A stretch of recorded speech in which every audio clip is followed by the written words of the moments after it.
All right, cut. My God, Cut that woman has arches. I do have high arches. All right. Anyway, it's a problem. Shut up.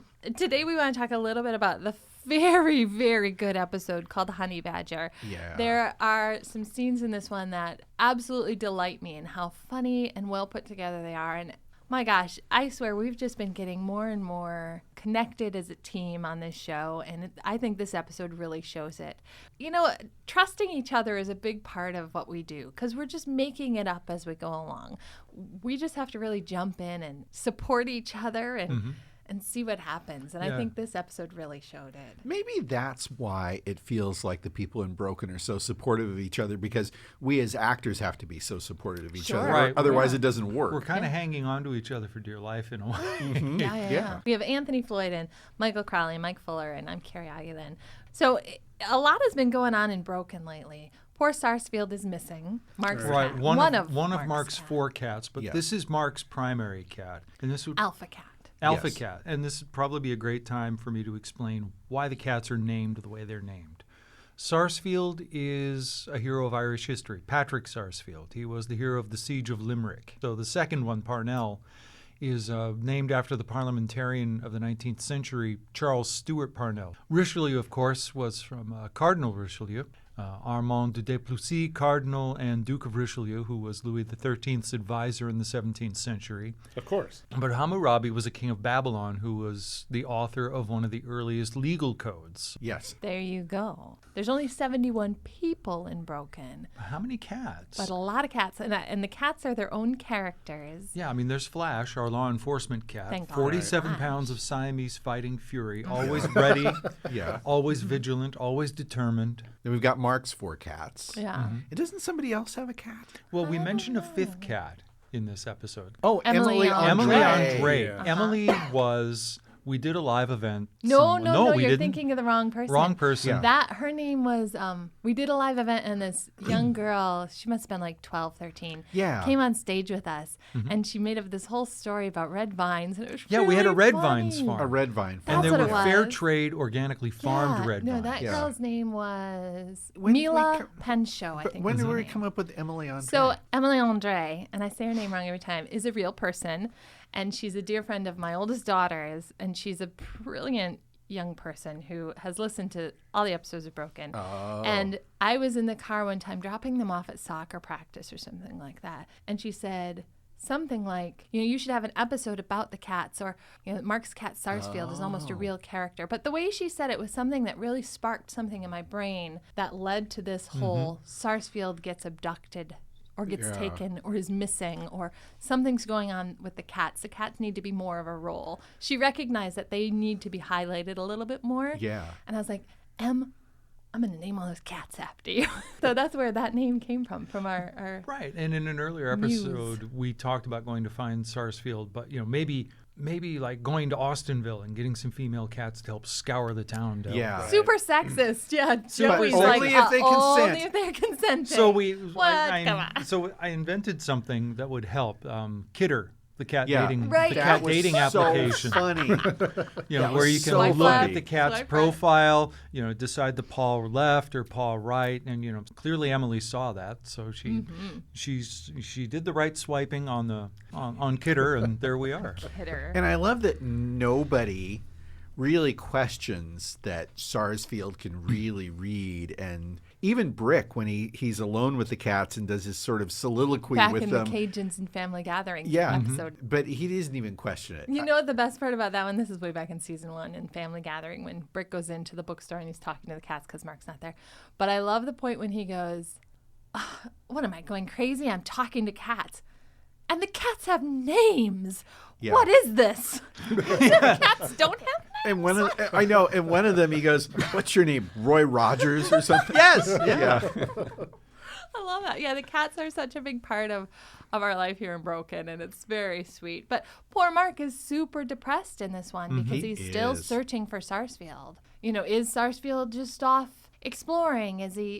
There was some suggestion that maybe, I think it was in a previous episode, I guess, that maybe Sarsfield doesn't like that Rose is hanging out with Mark. Yeah, Yes. he might be feeling a bit threatened. I think actually Bert brings that up. Yes. Bert does bring that up. It's interesting. It was an interesting departure for Bert because Bert he's turned kind a of little bit there. he's kind of causing a little bit of He trouble was there. being a little manipulative, psychologically manipulative. He was. Yeah, and it was interesting because you expect Bert to be always supportive and kind. Yeah. And when Mark says he's been having paninis with Rose, breakfast paninis, Yeah. Breakfast paninis, lunch paninis, dinner dinner paninis, Bert goes, "Oh, you've been having paninis Paninis. with Rose, Yeah. have you?" And all of a sudden he goes, "Well, I've always thought that one should consider one's pets above our own happiness, don't you think?" Like, Yeah, he gets something really like that. weird. Yeah. all of a Right, sudden. and Mark, of course, totally falls for it. It's like, I've been neglecting my Yeah, poor and Doc cat. Burgess in that one was like, Oh, that was well, just- we need to be happy ourselves too. Like Doc's trying to reel Trying that to back. undo that. But then yeah. when Mark says that, oh, gosh, do you think I've been neglecting him? And I'm like, I don't know. Perhaps Sarsfield is the one to is ask. You'll have about to that. ask Sarsfield about that, Mark. Yeah. If you could find him. Yeah. Right? Yeah.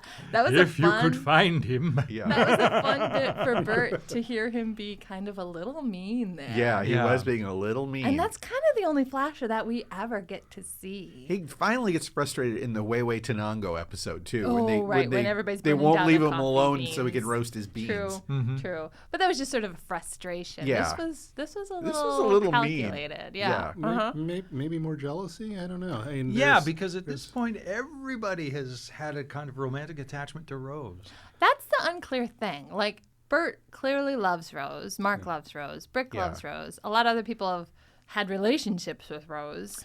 Carlos has made her the offer of a composting toilet and 500 acres of land outside of town so they can rough it. Oh boy. Clearly, Rose is the center of a lot of gentlemen's attentions. Yeah. But I really love that, Bert has always been such a gentleman and just a friend. And Bert still is in love with his wife, Sally. So See, that's the thing.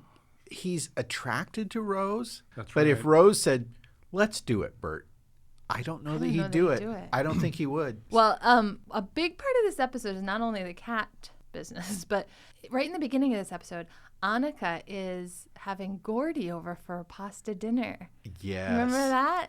And I thought that was just such a great scene because not only do we sort of hear them having dinner, and I can really visualize it. Taylor Edwards, who plays Annika, is so good at that sort of space work thing where she's passing pasta to you across the table that Yeah. we sit at. Yeah. Yeah. Like from behind her microphone, she's reaching for the Parmesan cheese and she's handing you a fake or an imaginary fork or whatever, right? So she's in here doing all this space work as she's recording and as she's making all this up. So it really felt like you were having a real dinner together, which was wonderful to listen to. I thought the sound effects in that scene and throughout the episode were actually pretty top shelf, and you could hear thank you. hear the plates clinking. And it makes it very, very realistic, and something you can really latch onto. I was really impressed with that. Oh, well, thank you. I agree. Nice job, Fuller. Thank you. And the things that they were talking about too was so funny. Like Gordy says, "Oh, Annika, the way you gutted that fish, it was kind of a turn on." Yeah. So Annika and Gordy have been hanging out together a lot, and they're developing this relationship. Annika finally says, I want to be honest with you, and I want to tell you who I really am. And it was so funny. We didn't plan this, but she goes, Gordy, I'm a, and there's a pause, and Gordy goes, you're a bounty hunter. Yeah. Why would he what even an guess amazing that? guess. Why would he even guess that? It's so funny. And then that she he goes, guessed that. "You really do know me." You don't mind? Yeah. He's like, no, I used to break people's legs of my summer job. Yeah, that was my in summer college job. at I worked for a university." loan Oh sharky. my God. So it turns out they're beautiful together. Like they're Yeah. perfectly Yeah. fit together. Absolutely. They accept each other for who they are. But then there's another tremor. Like we're getting a lot more earthquakes in Yeah. Broken now. And that's Gordy realizes that this isn't a good sign. And they're getting more frequent and they're getting stronger. And They're he getting says, closer together. Sooner together. Sooner together. Sooner together. We don't write it. We're just making it up. But he suggests, we need to leave town. You and me, Annika, we need to get out Yeah. of here. If I were you, I'd come with me. Yeah, That was one of my favorite lines, too. that's true. Yeah. But she's like, well, what about the holes? I mean, you've drilled all these holes in town. Don't you need to fill them? You always said you'd fill them, Gordy. No, I That's a whole other department. Yeah. I meant the oil company, more like the royal we. Right. And of course, the great addendum to the geologist's oath. Oh, yeah. Right. Yeah. What happened to your geologist's Yeah. oath? You Yeah. can leave if you're going to die. Yeah, a little known addendum. Yeah, it's in the bylaws there. eh? Yeah, you got to read the small Oh, print. and then when he says, you should come with me. Sometimes, I sleep out under the stars where a man and a woman can be a man and a woman, if you know what I mean. If you know what I mean. Yeah. Like everything they say, if you said it with a really slick, like romantic accent, Yeah. it would be so sexy. Yeah. But with Gordy, it's like, I'm not hungry for food. It's like, such an odd. It was fun such a sweet but crazy scene. Yeah, I agree. But we transition then into down in George's gold mine. Yeah, with Brick. George's gold mine. George Oh, kept saying George kept saying gold mined. The actor George. Yeah. George. Yeah. Yeah. It was just one of those sweet mistakes. And as the editor, he's been doing that for like 8 months now. Yeah. Every time he talks about his mind, Yeah. he always puts a D on the end. And so when I'm editing, I like zoom way in on that one little bit and I chop the D off. You know the waveform for a D by now. I do mind. Yeah. It's very cute. So we finally called him on it on that one though, because I think he said mind one I too think many times. We called him on it about a dozen times. Yeah. yeah. During that recording. God bless So- him. And the more, it was one of those things where if you're focused on it, you're going to hit it every time. So every time he said it, he said mind even Yeah, he harder, did. trying He did. not to say mind. The part in that scene that I really loved was where Brick was saying that he was worried about Louise and stuff, yeah. and he goes, Super frustrating. maybe she's right, maybe I am incompetent, and George goes, yeah, you you probably probably are. are. Hand me that shovel. Right, because Brick, Yeah. you can't find her. So he's even enlisted the Cajun Navy to try to find Louise. He's really Right. worried about that. And I love how George is like, you need to blow off some steam, take this pickaxe and chop into the hit that wall. wall. Hit that wall as hard as you Right, can. because right? George keeps himself from murdering all of us Yeah. by beating the Yes. heck out of the mines. And I'd have killed like 10 people in this Yeah. town if it weren't for them pickaxes, he says. Right. But unexpectedly, Brick breaks through the wall, and there is this mysterious tunnel behind George's gold mine that nobody knows what it is. Yeah. Of course, Brick assumes it's the honey badger because he hates that dang honey badger. Yeah. And he's so mad at Lars. He and Lars have never had a good relationship, right? No. Though they share all these businesses together. So Brick in this one's like, that stinking Lars, he left to go on the library tour. He's not taking care of the kombucha emporium or the, Right. He's what's it called? abandoned the burial Viking service. funeral business. The Viking burial cremation service, right? Well, and I was never quite sure whether it was Paul Eenhorn, the actor who plays Brick, or Brick, the character, who was so fixated on that honey badger. But he just kept bringing it up all the time. Well, the amazing thing about that honey badger is many episodes ago, Anthony Floyd, who's sitting right over there, Doc Burgess. Oh, it was when Kitty and Denise sent a crate Yes. from their World World Library Tour. Yep.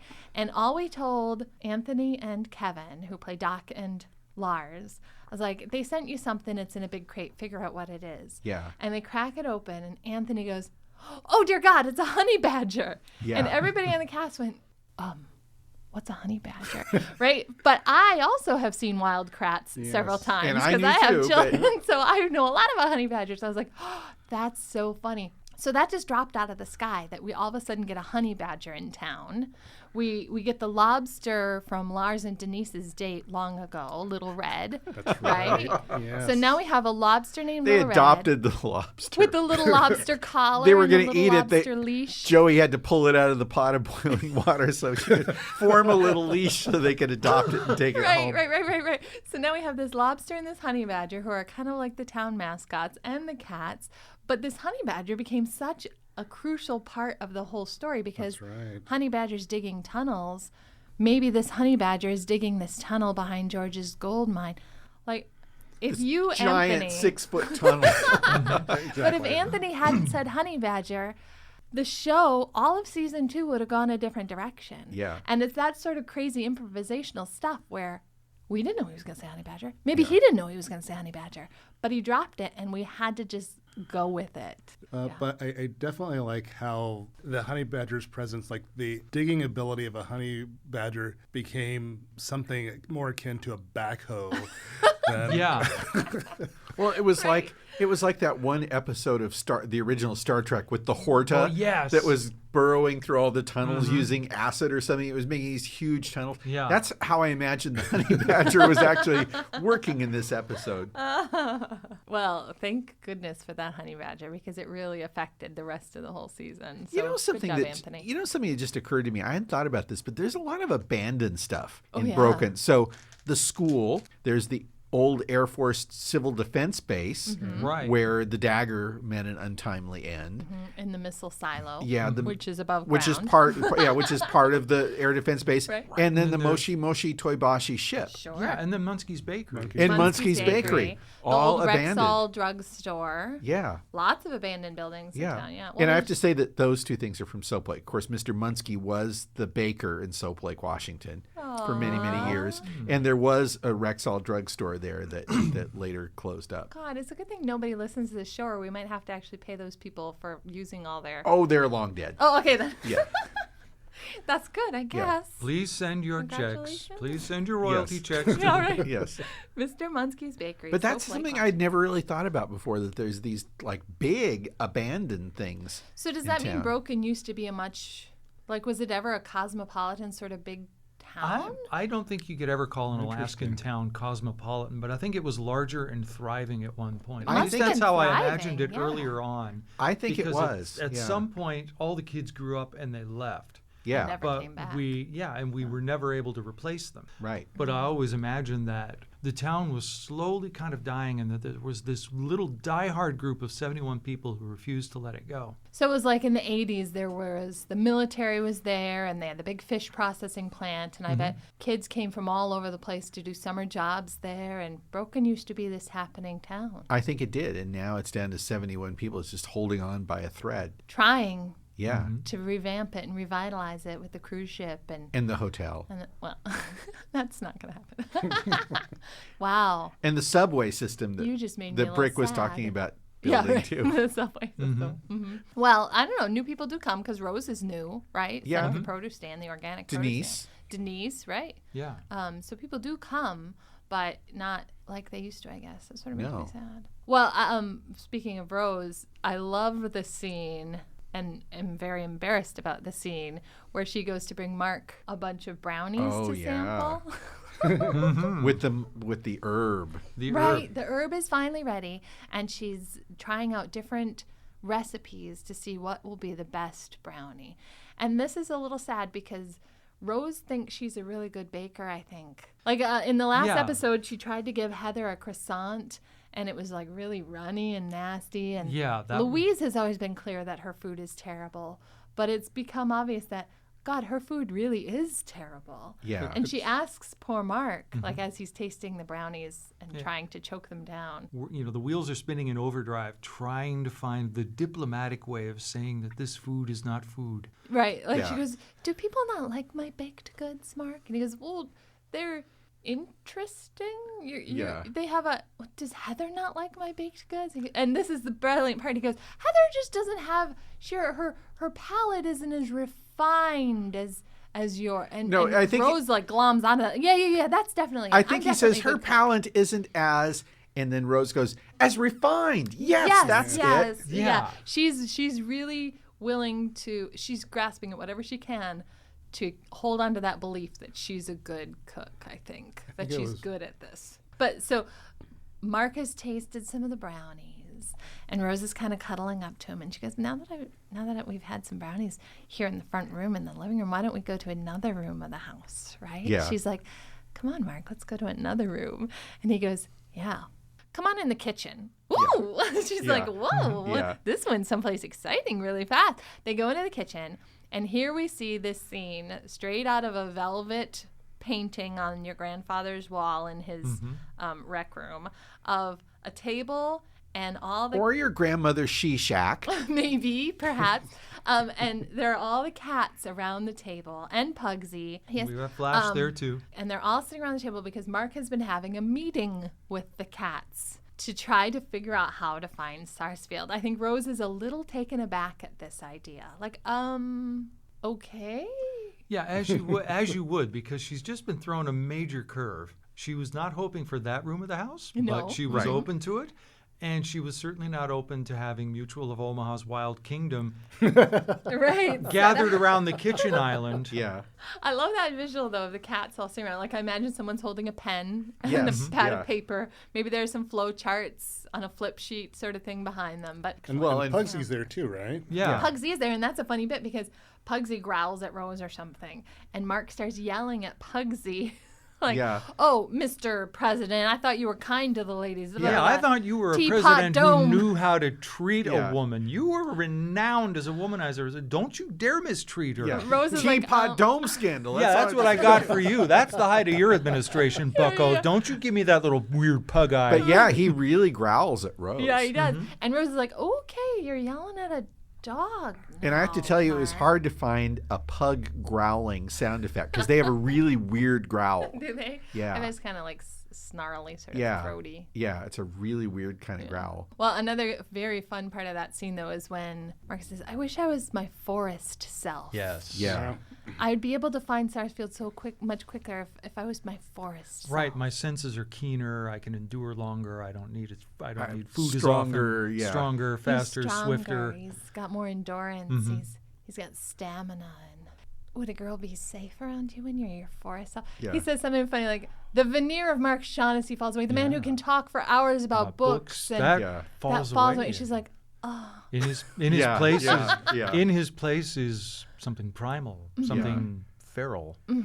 She's like, is there anything I could do to bring that out? if I wrap my arms around you and dig my nails into your back Yeah, like this that and was I pull funny. you close. It's so funny because she's like, wants that, I guess. Yeah. Because I would be very careful if I were you, Rose. That you wouldn't want to be around me when I'm my forest self. And she's Yeah. not really sure. She might want to be around him. Oh, yeah, I think for sure she does. Oh, Just yes, she try it sure out. does. Yeah, that was one of those moments where I know Mark is such a nice character to play. And when Mark and Rose finally get together and she says, kiss me, all Mark can do is say, okay. Okay. I thought Yeah. that was amazing. Yeah, when your voice breaks a little bit. Yes. You know, it's the whole Sam and Diane from Cheers thing. When they got together, the show sucked. Yeah. Right? Like, you like that they're not together and there's always this constant tension between them. And, you know, they should be together, but they're not for every different reason. So when Rose and Mark finally get together, if it was just like, I love you, we're happy now, Yeah. that would have been so boring. So boring. So boring. Right, I mean- So I love that Mark has been the strong romantic character throughout, and she's finally like, kiss me, and he has no idea what to do with Yeah. that. He Mhm. can't Yeah. deal with it. Yeah. So their relationship, they come together, but it isn't at all an easy, sweet relationship. It's really still pretty weird. Right, she's still got to navigate the fact that he's very, very attached to this community of cats that he happens to share his life with. Another thing in this episode that I really like is the end of the Moshi Moshi Toibashi fish processing Oh, ship. right. Yes. So Brick goes was to epic. find that dang honey badger, and he finds Joey down in the bottom of the Moshi Moshi Moshi Toibashi fish processing, which is hard to say. Yes. And I always sort of imagine this like there was a painting of a Dutch boy sticking his finger in a dam that was Yes. leaking, right? So there's all these little holes. Joey's trying to plug up the holes with whatever Joey can find, and they're like frantically working to stop this from happening. Brick comes down, and Joey's like, take off your shoes, stick your big toe in that hole over there.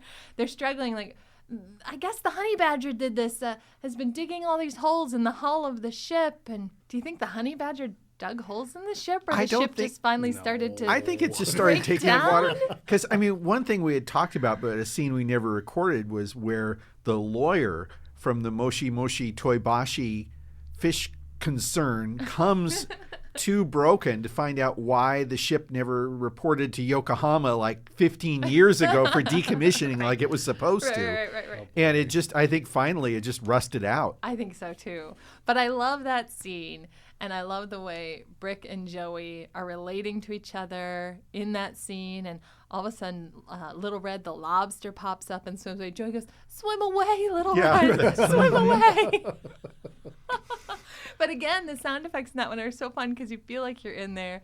It's like Titanic. We have to get out. All of a sudden, the ship is listing, and they zip up to the top of the ship, Yeah. and they have to jump for it. And this was, again, one of those things where Pauline Horn, as Brett Brickman says, I can't jump. I won't jump. I can't swim. Yeah. Yeah, Something out of And Butch Joey Cassidy. just Butch starts Cassidy laughing. and the Sundance Kid. Yeah, Joey just starts laughing. Right, you can't swim. Yeah, it's the classic Paul Newman thing. What the hell? The fall will probably kill you. And Joey's going to make it the headline in the next edition of the Broken and Joey's Bugle. laughing at Brick, and Brick's trying to make Joey pinky swear, and Oh, but they the finally pinky take swear. a jump and Yeah. they swim for sure. That was many, many hours, that scene in sound design, trying to get, the sound, because there's no ready-made sound effect of being inside a sinking ship and running out, and it was many, many hours. But I thought it sounded really good. It I really was did. Pleased with, I Yeah, was it pleased was with really the end fun. product. I love that a lot too. I think Paul also did as Brick did a good job of letting us know sort of as the ship was swaying and just sort of the sense of motion, the sense Yeah. of panic Whoa, in the whoa. sea. Yeah, whoa. And Yeah, this yeah, was I an like instance where the announcer was actually a character in the show too, because he says something like, many people, after the ship sinks, many people are talking about, writing songs with the hope of interesting Canadian folk singer Gordon Lightfoot, famous for his song "The Wreck of the Edmund Fitzgerald." I love that song. Yeah, the wreck of the Moshi Moshi The wreck Toy of Bashi. Moshi Moshi Toy Bashi. Bashi. Well, the announcer's such a cool part of the show because we talked about it before, how we don't want to just have somebody like documenting everything. We don't want to Right. have somebody recording everyone's voices and somehow make that make sense. But because you can't see when a scene changes, we wanted to have some way to alert the listener, this scene's over, a new one's beginning, and just at least place it. So the announcer will say, Mark and Rose are down at the Twisted Dinghy talking about this. So we don't have to, every time something changed, go, hey, Mark, it sure is good to see you here at the Twisted Dinghy, the Exactly. town's only bar. Exactly. I'm so glad you came in. And of course, Sarsfield, my cat, will Don't be happy forget to say my name because no one knows who I am. Well, Of course, Rose. There you go. it frees the actors from having to do expository dialogue like that. Yeah. So is the announcer an omniscient narrator, or is he like the 71st resident who is doing this sort of biographically about the town's history? I think it's a little of both. Yeah. Because a lot of times it's just straight. We go from the Twisted Dinghy over to the Weiwei Tenango Coffee Roasting Hut where Bert and Annika are talking. But then other times, occasionally the announcer will say something that kind of makes you do feel like they are actually a Broken resident. The announcer certainly knows everything about Broken and knows Yeah. all the characters. And is he just like hanging out in the back of the dinghy with a beer watching everybody? Is Yeah, he? a Yeah. bit more like the stage manager in our town, as opposed to somebody like on a straight radio show who would say something like, "And now the Green Hornet and Cato Right. drive the Black Beauty to this warehouse." Right, exactly. We wrap up this whole episode back in the Twisted Dinghy. God, I love that place. I wish we could really hang out in the Twisted Dinghy. I do guys. too. Everything happens in there. Everybody hangs out there together. I actually have a really clear picture in my head of what the Twisted Dinghy Me looks like. too. Yeah, for sure. Yeah. I imagine there've been a few brawls in the Twisted Dinghy. During the boom years in the Right, 80s. back in the 80s. The people off the fish processing plant come in, drink a little too much, mess with some locals. We should have done an episode in the 80s We still can. in the boom town. All I'll right. get my Aquanet, All right. my leg warmers. I don't know what men wore in the 80s. Aquanet and like And leg warmers. That's pretty much, we're rugged frontiers people and we need to have warm calves. But so we all meet up in the Twisted Dinghy at the end of this wonderful episode about the honey badger. And I love how Joey is like, well, the honey badger finally probably swam away because honey badgers can swim. Yeah. Can't they? Can't they Brick? Brick just goes, Joey. Like, it's just this little teeny poke. But it was so effective. Like, you could blink and miss it. But I loved that bit Yeah, that Carol it kinda did. turned- She's so good at that. Everybody gets pretty worked up that the Moshi Moshi has sunk. I mean, it's an environmental disaster in the harbor. What are we going to do? What are we going to do when the tourists come to town? And what about this honey badger? Is it still digging tunnels? George lets everybody know about the tunnel that Brick found. Right. Everybody's ready to go. Everybody's ready to go catch this honey badger, go down in those tunnels. But it's Right. late at night, Yeah. and we're all tired, and now is not the time. Is it, boys? No. No, It's not the time. It is not the time. Have another brownie, boys. We would love Have more another brownies. brownie. Yeah. I can't wait for everyone to hear the next couple episodes because we're getting near the end of season 2, and I don't know where this is going, but something big is happening in town, and I love it. Thanks for listening. So thanks, Thank Mike you. Fuller and Anthony Floyd and Michael Crowley, and I'm Carrie Aguila. And thank you so much, you guys, for listening to Broken. We really appreciate that you do. See you next time.